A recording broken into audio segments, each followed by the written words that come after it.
Hi there, my name is Morgan Risden and I'm the creator of Center Studio, where I teach people skills to feel more comfortable more often. Now last week I was teaching an online workshop and it was for individuals about working from home remotely, some of the problems that can come up. And an individual towards the end had asked me about crossing her legs when she's in her chair. And this is something that comes up a lot when I teach. Not necessarily crossing one's leg, but people will usually ask me in these kinds of workshops and stuff, hey Morgan, I do this thing that's really comfortable for me, but I'm wondering, is it what I should be doing or should I be doing something else?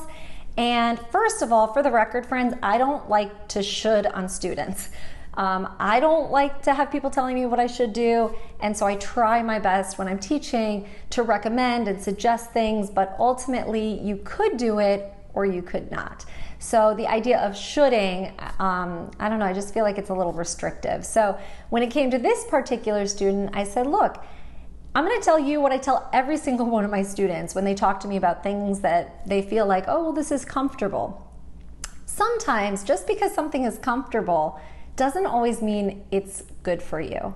And what I mean by that is that sometimes we find ourselves sitting in a certain position, maybe we're lounging on our couch with our computer in sort of a compromised fashion, and our head is sort of tilted to the side, not so comfortably.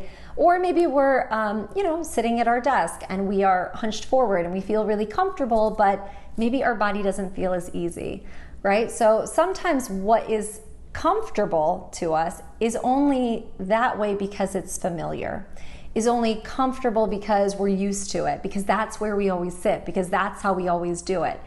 And if you're anything like me, when you're in the zone, sort of that comfort area allows you then to not have to think about your body, right? So for me, I'm strange. I like to stand on one leg when I'm at my stove cooking, sort of like a flamingo, and that's how I cook. So I'm thinking about other things and I'm sauteing vegetables and I'm, off in another area.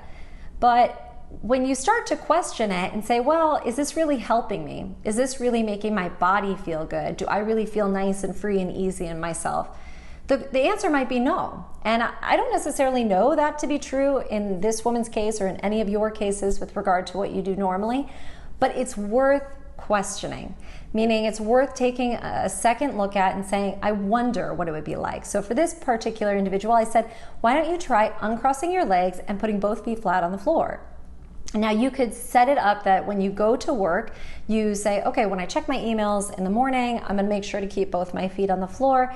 And then when I start getting into my work, I'm gonna not worry about it. But then at the end, when I come back to my emails a little later, I'm gonna try again to remember to uncross my legs, right? And at least in this sort of scenario, you give yourself a break so that you're doing some work where you're consciously paying attention to your habit, and then you forgive yourself and go back to what's comfortable, but just knowing that you're going to revisit it again later. And you might find that, oh, actually, I feel a little bit different at the end of my workday, or I feel a little bit easier as I'm sitting here. I felt like I could sit longer or stay there more comfortably for a longer period of time, whatever the case is, right?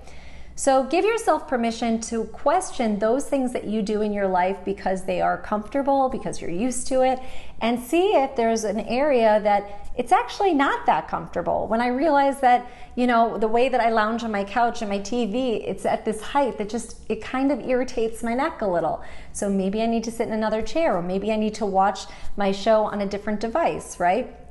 And from this exercise, I bet you'll find areas where you can sort of adjust and feel a little bit better. So give it a try if you would like. And if you haven't already, my friends, I would love if you would subscribe. You can do so by hitting the button below. All right, until next time, friends, take care. Ciao.